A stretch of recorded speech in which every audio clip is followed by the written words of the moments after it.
Milí priatelia, volám sa Barbara a vítam vás pri počúvaní podcastu Dentalk s Barbarou. Som rovnako zvedavá a záleží mi na mojich pacientoch. A hoci nie som lekár, predsa mám svoj profesionálny pohľad. Ten, ktorý sa pozerá na zdravie zblízka. Cez každodenný dotyk úsmevom. Predstavte si svoje telo ako tanečný parket, kde sa imunitné bunky ladne pohybujú v choreografii zdravia. Až sa rytmus jemne nezamieša a zápal nezačne udávať tempo. Dnešnou témou bude parodontitída a zápal. Povieme si, ako zápal vzniká, ako a čím sa prejavuje a ako sa z neho postupne stáva parodontitída. Dotkneme sa aj pojmu oxidačný stres, lebo práve ten stojí na začiatku každého zápalu. Ak vás, milí priatelia, tieto témy zaujímajú, ostaňte so mnou. A ak chcete, aby vám neunikla ani jedna ďalšia epizóda, dajte mi prosím like alebo odber. Sľúbila som vám, že si do podcastu z Dentalk s Barbarou budem postupne volať hostí, ktorí nám pomôžu nazrieť pod povrch odborných slov a pochopiť, čo sa v tele vlastne deje. A dnes mám tu radosť privítať v našom štúdiu hostia, ktorého práca i poznatky patria medzi najuznávanejšie v oblasti mikrobiomu a oxidačného stresu. Doktor Bronislav Čiko. Vítaj u nás, Broňo. Ahoj. Ahoj, Barborka. Teším sa na dnešnú epizódu a ďakujem za pozvanie. Ja ďakujem za to, že si prijal pozvanie. Barborka, dnešná epizóda by mala byť o parodontitíde, čiže dovol mi teda sa spýtať teba ako odborníka, koľko vlastne je parodontitídy v populácii? Globálne sa odhaduje, že parodontitídou trpí viac ako 1 miliarda ľudí a tento počet stále rastie. Podľa Global Burden of Disease Study sa od roku 1990 tento počet dokonca zdvojnásobil. V Spojených štátoch napríklad má 47% dospelých nejakú formu parodontitídy a vekom tento počet samozrejme výrazne stúpa. Čiže sa dá povedať, že to je v princípe epidémia civilizovaného sveta. Áno. A de facto je to ako keby každý druhý dospelý človek, ktorý dneska trpí nejakou formou parodontitídy. A mohla by si mi prosím ťa povedať skôr, ako sa budeme baviť o zápale, oxidačnom strese. Existuje taký mýtus, ktorý hovorí, alebo teda mýtus, ja neviem, či to je pravda, že za parodontitídu mnohokrát môže to, že ľudia chovajú psy, lebo psí mikrobióm údajne obsahuje obrovské množstvo paropatogénov. Aký je tvoj názor na to, že teda za parodontitídou sú v podstate naši domáci miláčkovia? Nepovedala by som, že priamo psi alebo maznáčikovia nás dokážu nakaziť a spôsobiť nám parodontitídu. Je to o prenose paropatogénov medzi členmi domácnosti a tieto paropatogény máme v ústach všetci. Ide len o to, že v určitých prípadoch sa nám tieto paropatogény rozmnožia a keď sú vo veľkom množstve, tak vtedy narúšajú náš mikrobióm. Či už poškodzujú. V prípade paropatogénov ide o to, aký mikrobióm je u nás v ústach. Buď tieto baktérie narúšajú našu sklovinu a vzniká takto zubný kas, alebo v opačnom prípade tieto paropatogény, o ktorých sa bavíme, spôsobujú zápal ďasna a ten, keď prejde do chronického a vážneho štádia, tak prejde postupne cez spojovací epitel až ku vnútorným tkanivám parodontu a až ku kosti. Začne nám rozpúšťať kosť.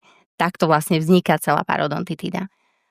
Takže v podstate sa nedá povedať, že za parodontitídu môžu naši domáci miláčikovia, ale dostávame sa k tomu, že za parodontitídu môže nerovnováha medzi správnymi baktériami a nesprávnymi baktériami v našich ústach, čiže v mikrobiome našich úst. Určite áno.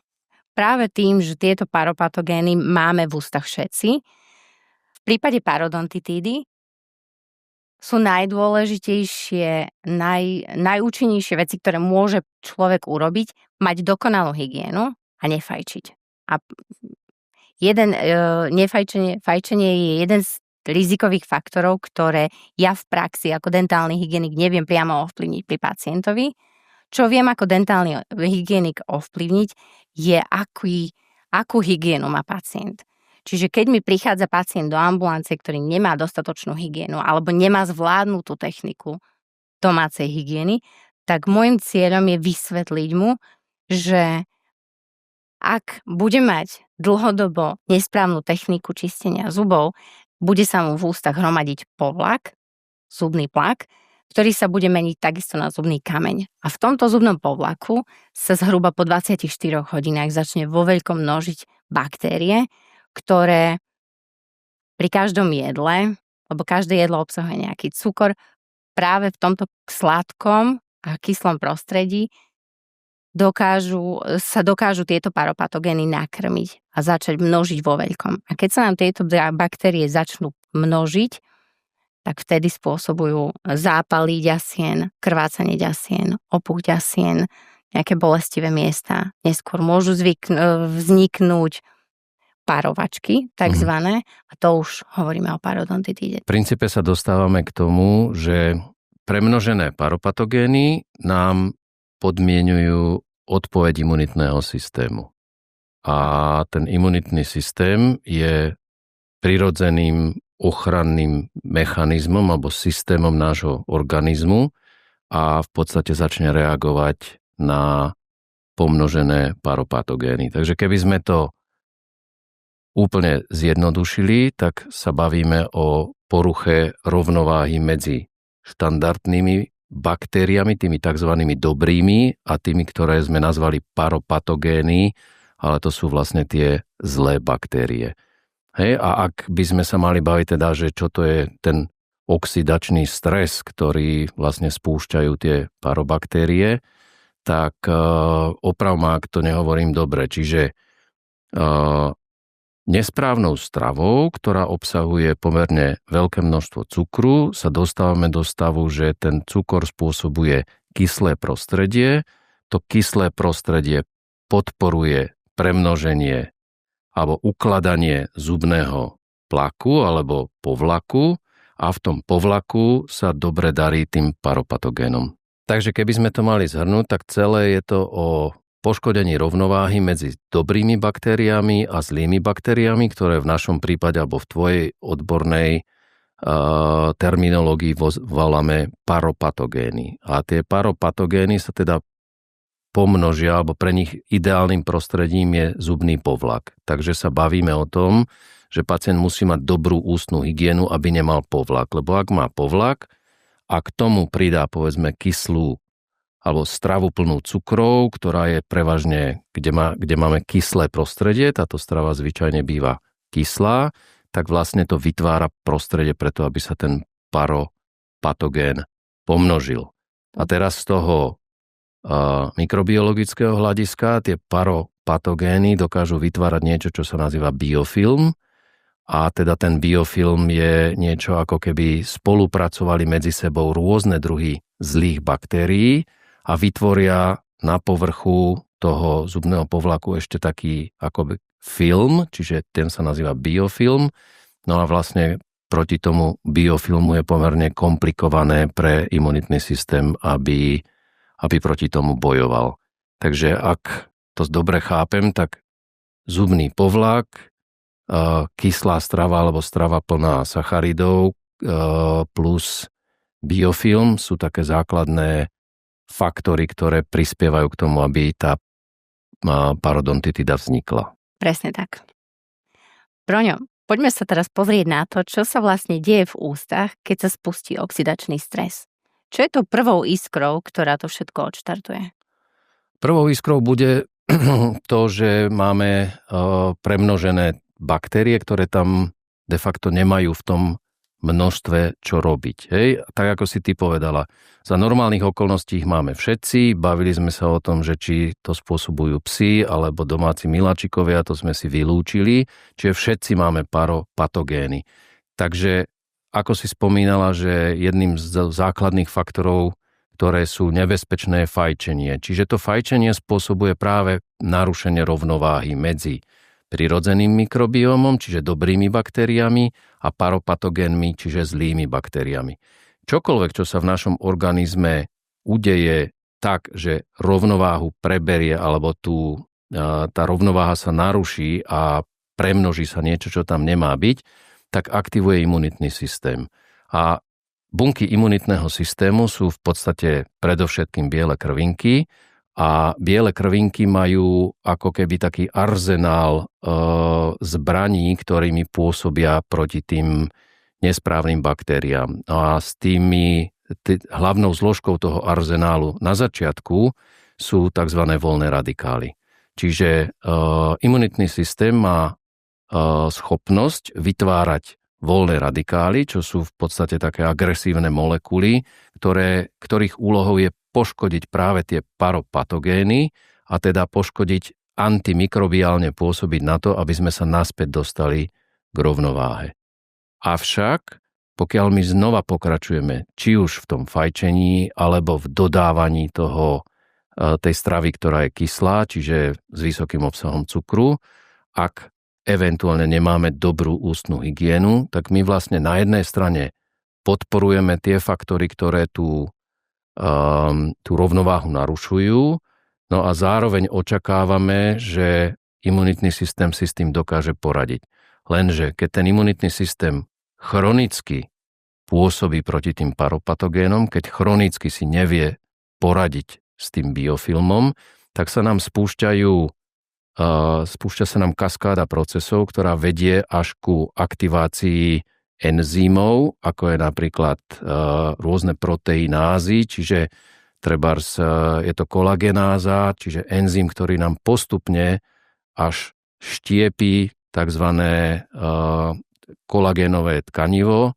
No a kolagénové tkanivo, to určite budeš ty vedieť podstatne lepšie, to je základ preto, aby nám vlastne zub držal v rámci zuboradia pripevnený ku kosti. Takže aktivovaná kolagenáza, aktivované iné enzymy, ako je napríklad, alebo iné faktory, ako tumor-nekrotický faktor, alebo matrix metaloproteáza. To sú všetko známky toho, že máme vybičovaný zápal a pred tým, ako vidíme známky zápalu, čo väčšinou je povedzme krvácanie, alebo dokonca ústup ďasien, to už sú vlastne len symptómy ako prejavy chronického zápalu. Čiže to už je stav, kedy už ten oxidačný stres tam prebieha dlho a ten imunitný systém je vybičovaný. Čiže to nie je len o zubnom povlaku, ale skôr o tých baktériách, ktoré sa tam usadia a čo ich aktivuje. A čo sa týka toho kolagénu, tej kolagenázy, ktorú si spomínal, áno, to je presne to, kedy pacient si všimne pri čistení, že vypľúva krv, alebo sa mu zuby jemne začínajú hýbať. Lenže tento proces začína dávno predtým. Áno, ten proces je v podstate už len dôsledkom, napríklad ten pohyb zubov pravdepodobne, alebo ústup ďasien, alebo to, čo si spomínala, že pacientovi sa začnú vytvárať tzv. Tie parovačky, tak to už je len ako keby následok toho, že ten chronický oxidačný stres tam prebieha dlhodobo a tá kaskáda tých dejov je spôsobená práve tými faktormi, ktoré úplne na začiatku poškodili rovnováhu medzi prirodzeným mikrobiómom a tými parobaktériami. No a ja by som spomenul, ako to môžeme ovplyvniť. Určite vy máte na to postupy ako odborníci na dentálnu hygienu a ošetrovanie v oblasti stomatológie, ošetrovanie chrupu, ošetrovanie ústnej dutiny. Čo ja viem z nášho odboru povedať je, že tie voľné radikály dokážeme nejakým spôsobom neutralizovať a na to práve dokážeme využiť niečo, čo sa nazýva, že antioxidanty. Čiže antioxidanty sú v podstate molekuly, ktoré neutralizujú voľný radikál a tie antioxidanty veľmi často sú súčasťou hlavne stravy, ktorá je rastlinného pôvodu. Takže ak tomu rozumiem správne, antioxidantom môžeme pomôcť bunkám naspäť získať rovnováhu, aby sa v tele opäť ozval ten ladný zdravý tanec. Áno, presne tak, pretože antioxidant, ktorý bude napríklad súčasťou stravy, spomeniem taký antioxidanty sú napríklad v zelenom čaji, antioxidanty sú napríklad v čučoriedkach, v brusniciach, vo farebnom ovocí a tieto molekuly sú schopné, tie antioxidanty sú molekuly, a oni sú schopné vlastne neutralizovať tie voľné radikály. Takže ja mám stav, že mám aktivovaný imunitný systém, ktorý nadprodukuje voľné radikály. Ak ja po svojej strave používam antioxidanty v rôznej forme, či už je to len strava, alebo sú to aj prípravky, ktoré vlastne tie antioxidanty obsahujú, tak ja tie voľné radikály neutralizujem a teda pôsobím ako keby na začiatku tej celej kaskády. Hej? Samozrejme dôležité je to, čo je tvoja parketa, čiže poučiť pacienta o kvalitnej ústnej hygiene, odstrániť biofilm alebo pomôcť mu ako odstrániť biofilm, ako odstrániť samozrejme parovačky a tak ďalej, ale toto sú veci, do ktorých ja nechcem zachádzať, pretože to je tvoja odbornosť. Ja, čomu rozumiem trošku, tak to je práve tá oblasť, ktorá vlastne nasleduje po aktivácii imunitného systému a to je tvorba voľných radikálov. Takže ak by sme to mali zhrnúť, zápal je v podstate snaha tela pomôcť si. Samozrejme, zápal je prvotná reakcia organizmu, pretože zápal končí vždycky nejakou reparáciou. Čiže posledná fáza zápalu je vždycky reparácia. Pokiaľ ten organizmus si dokáže pomôcť s tým poškodením, tak sa reparuje takzvané ad integrum, čiže sa reparuje až do takého stavu, ktorý bol predtým, ako vôbec ten problém vznikol. Pokiaľ si ten organizmus nedokáže s tým zápalom pomôcť, že to poškodenie už je veľmi významné, tak sa nám zápal hojí vo forme tzv. Jazvy. Hej, čiže všetci sme sa stretli s tým, keď sa poreže človek, tak na konci sa nám vytvára tá jazva.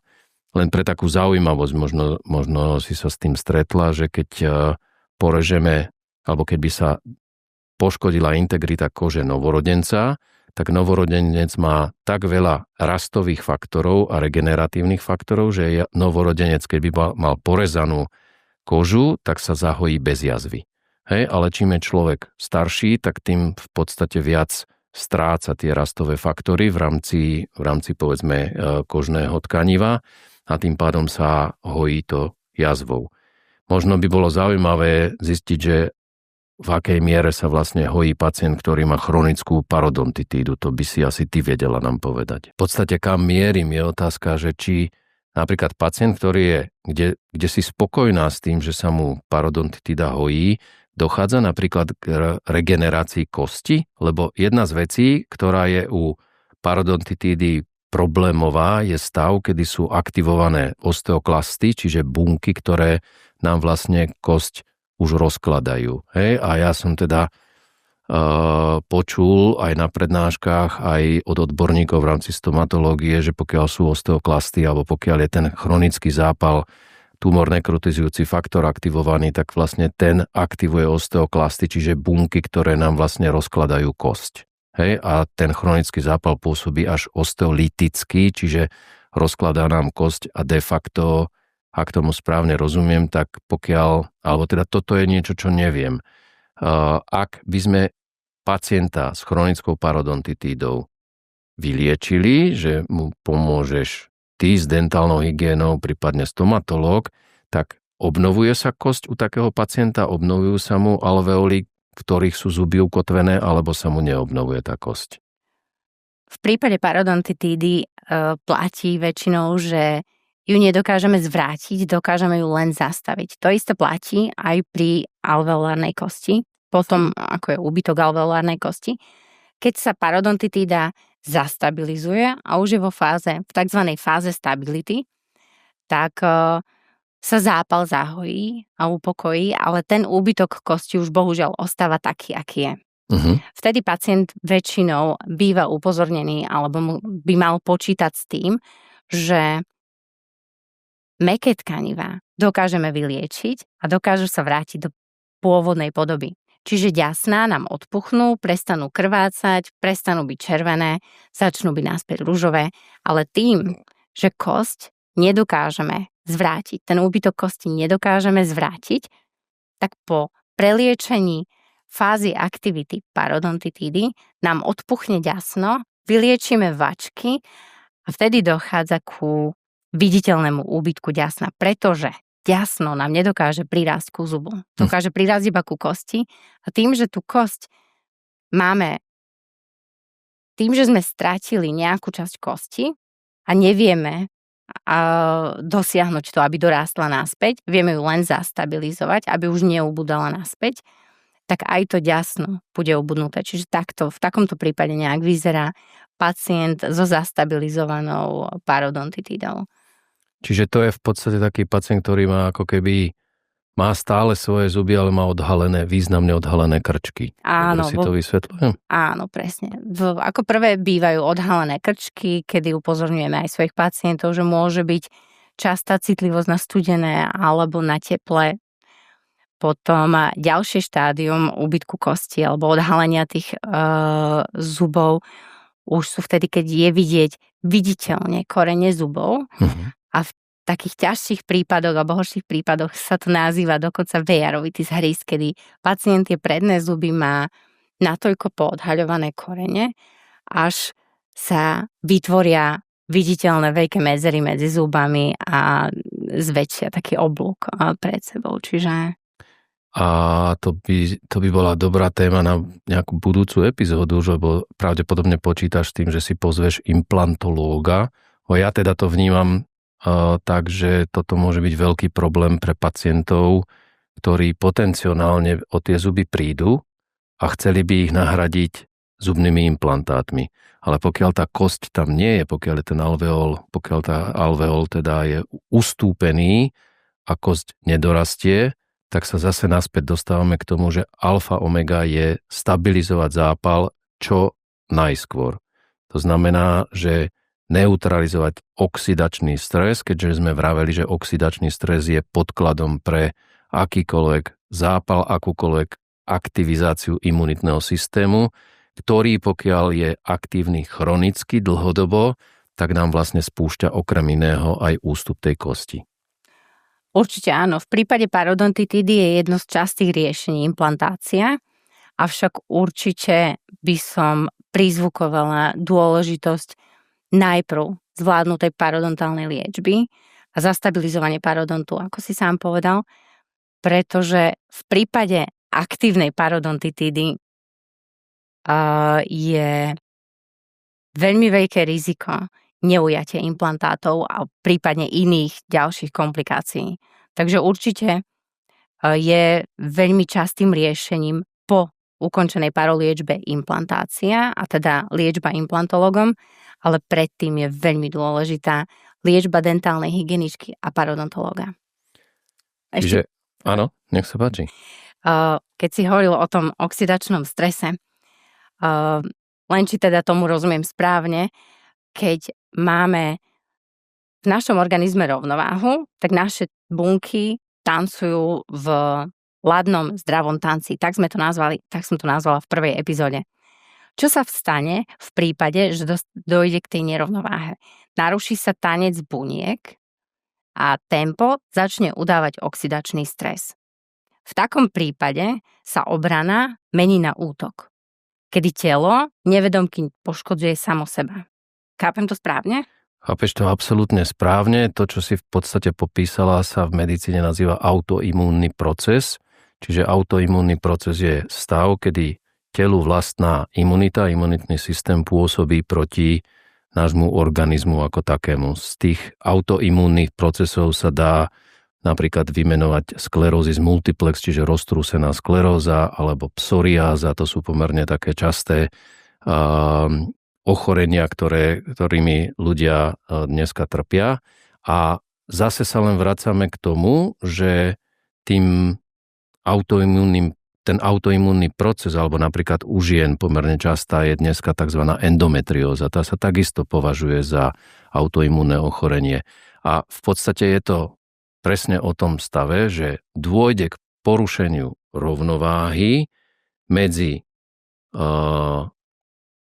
nejaká harmónia je poškodená, porušená, kde imunitný systém je vybičovaný. A ten imunitný systém sa snaží neustále bojovať s nejakými faktormi, ktoré vlastne tú aktiváciu toho imunitného systému vyvolávajú. Ten imunitný systém produkuje tie voľné radikály, lenže tie voľné radikály sú tak energeticky agresívne molekuly, že oni nepoškodzujú len tie baktérie, kvôli ktorým v podstate ich bunky imunitného systému tvoria, ale oni začnú poškodzovať aj povedzme DNA vlastnej bunky alebo tzv. Mastné kyseliny, z ktorých tá bunka je vytvorená, tzv. Membrány bunkové sa poškodzujú sa rôzne bielkoviny, čiže proteíny.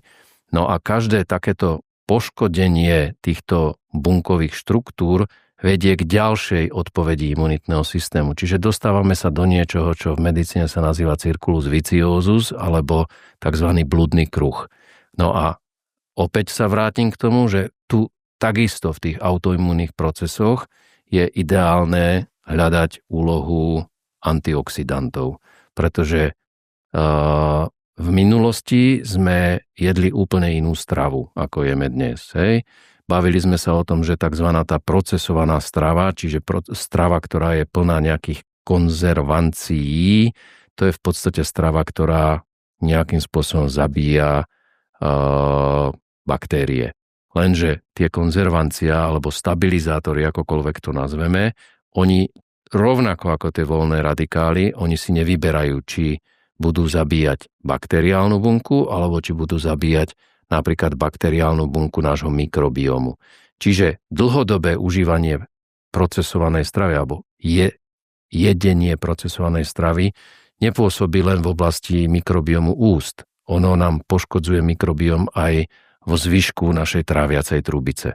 A dneska existuje obrovské kvantum dát, ktoré hovoria, že kvalita nášho mikrobiomu, či už teda je v ústach, pokiaľ je poškodený, tak môže viesť k parodontitíde, ale pokiaľ je poškodený mikrobióm v gastrointestinálnom trakte, čiže v tráviacej trubici, tak máme nedobrú imunitnú odpoveď, máme zápaly pečene, máme tzv. Leaky gut, to znamená endotoxíny, ktoré sa nám vytvárajú, alebo nedobré molekuly, toxické molekuly, ktoré sa nám začnú vytvárať v tom čreve, tak nám prechádzajú cez výstelku tenkého alebo hrubého čreva do krvi a tam zase len spôsobujú zápal. Ono v tom organizme to nie je zase tak strašne komplikované. Hej? My sme sa tu vyvíjali 300 000 rokov, zhruba ako Homo sapiens a v princípe sme vždycky fungovali v nejakom, nazvime to, že prostredí, ktoré bolo agresívne proti nám. To znamená, vždy tu boli vírusy, vždy tu boli baktérie, vždy tu boli parazity. No a práve preto, aby sme dokázali ako makroorganizmus prežiť, práve preto sme si ako jeden z prvých systémov vytvorili imunitný systém, čiže systém boja proti týmto vonkajším faktorom. Lenže v dnešnej dobe asi mi dáš za pravdu, že 3-4 generácie dozadu ľudia jedli úplne inú stravu, ako jedia dneska. Dnes vojdeme do nejakého supermarketu, nebudem menovať, lebo nemôžeme, ale ani není dôvod, pretože vo všetkých nám predávajú v princípe procesovanú stravu. Takže keď by som to mal zhrnúť, tak to poškodenie toho mikrobiomu je rôznymi faktormi. Či je toto fajčenie, či je to porucha cirkadiánneho rytmu, či to je napríklad vystavovanie sa chronickému elektromagnetickému smogu. Tých faktorov je veľa, ale všetky tie faktory nám na konci vedú k tomu zápalu a pokiaľ je ten zápal vyslovene chronicky dlhodobý a významne aktivovaný, tak môže viesť až autoimunnému procesu.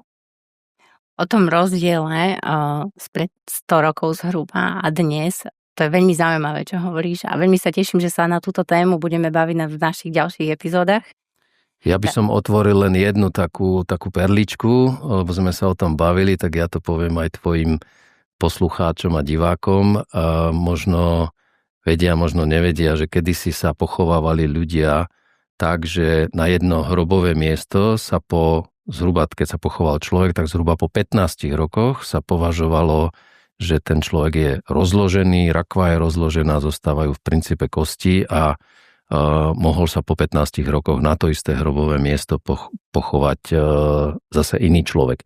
Dneska, bohužiaľ, sa toto už nedeje, to znamená, tá perióda je podstatne dlhšia, čím vlastne sa dá povedať, že sa rozkladáme pomalšie a my sa vlastne rozkladáme práve preto pomalšie, pretože naše tela odchádzajú do hrobu tak, že sme, nechcem povedať, že plní, ale určite obsahujeme práve tie stabilizátory tej procesovanej stravy a ani len tie pôvodné baktérie, ktoré by nás mali rozložiť, tak ani tým tá procesovaná, alebo tie zvyšky tej procesovanej stravy nechutia. Takže v podstate sa dostávame do toho, že po 15 rokoch ešte naše telo nie je dokonale rozložené. Čiže ten interval sa musí predĺžovať. To je silný obraz, Broňo. Pritom si to vieme predstaviť úplne jednoducho. Čerstvé mlieko nám skysne za pár dní, ale napolitánka nám vydrží roky. Prečo? Je to presne tak, pretože to krávské mlieko neobsahuje absolútne žiadne stabilizátory alebo žiadne prezervátory, alebo v princípe sú to antibiotika. Lebo čo nám spôsobuje fermentáciu alebo skysnutie mlieka? Sú to baktérie kvasného procesu. Pokiaľ ja do toho mlieka pridám niečo, čo tým baktériám nechutí, čo nie je pre nich dobré, čo sú vlastne antibiotika, lebo antibiotikum je od slova antibios, čiže proti životu. Takže ja poškodím tie baktérie a tie potom nespôsobujú to kysnutie toho mlieka. A v tej napolitánke, ja sa priznám, že neviem, aké stabilizátory sú v napolitánke, ale čokoľvek, čo má životnosť 2 roky, 3 roky, 4 roky, bolo by asi naivné si myslieť, že tie spoločnosti, ktoré takúto stravu vyrábajú, že tam nejaký ten antibiotický prvok nepridávajú. Asi vo všeobecnosti platí, že konzervanty, ako si sám povedal, pôsobia proti baktériám, aby nepodliehali skaze. Takisto, keď zjeme takúto napolitánku, ostanú nám tie konzervanty v ústach a tie pôsobia proti baktériám, ktoré prirodzene potrebujeme. Môžeme nazvať naše ústa môžeme nazvať ako takou malou záhradou. A keď ich polievame chémiou, tak potom stráca svoju rovnováhu. Absolútne s tebou súhlasím, to je krásne povedané, že keď polievame záhradu chémiou, tak stráca záhrada akúkoľvek rovnováhu a myslím, že tvoj pedagóg ťa učil alebo učila ťa tvoja pedagogička, že aký máme stav ústnej dutiny z hľadiska zdravia ústnej dutiny, tak v podstate ako keby ústa, ja si to tak pamätám, že ústa sú ako keby bránou do toho, že aký máme zdravý celý organizmus. A je to absolútna pravda, pretože zase, ak máme niekde zápal a je v ústach, to neznamená, že ten zápal nemáme v celom tele. A určite ste sa, možno, že aj vo svojej praxi si sa stretla, ale ja viem o pacientoch, ktorí v podstate išli na zubnú hygienu a skončili s infarktom myokardu. Ale o tom sa môžeme rozprávať niekedy na budúce s inými odborníkmi. Takže ďasná ako posol. Ako náš prvý hlas, ktorý nám hovorí, že niečo nie je v rovnováhe. A možno aj našou úlohou tento hlas počúvať. A nečakať, kým sa z tichého šepotu stane krik. Absolútne súhlasím. Niet čo dodať, asi len toľko, že robme všetko preto, aby pokiaľ máme nejakú nerovnováhu, aby sme sa úpravou svojej životosprávy, pretože sa nebavíme len o strave, ale o celkovom životnom štýle, aby sme sa k tej rovnováhe vrátili, lebo každá nerovnováha toho nášho životného štýlu na konci vedie k tomu, čo aktivuje imunitný systém a v podstate odpoveďou na každú nerovnováhu bude nejaký chronický zápal. O tom sa myslím, oplatí hovoriť ďalej. Ďakujem ti, Broňo, za tvoje hlboké vysvetlenie a aj za to, že dokážeš prepojiť vedu s pochopením pre človeka. Mne bolo potešením, ďakujem veľmi pekne, ja som sa veľa naučil dneska, takže budem sa tešiť možno niekedy na budúce.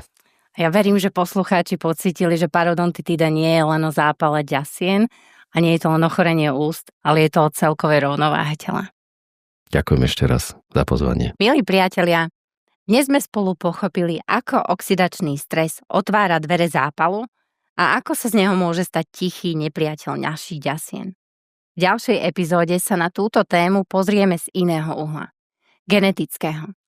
Privítam hostia, s ktorým sa porozprávame o tom, ako naše gény môžu predurčiť náchylnosť na parodontitídu a aké moderné metódy dnes používame na jej diagnostiku.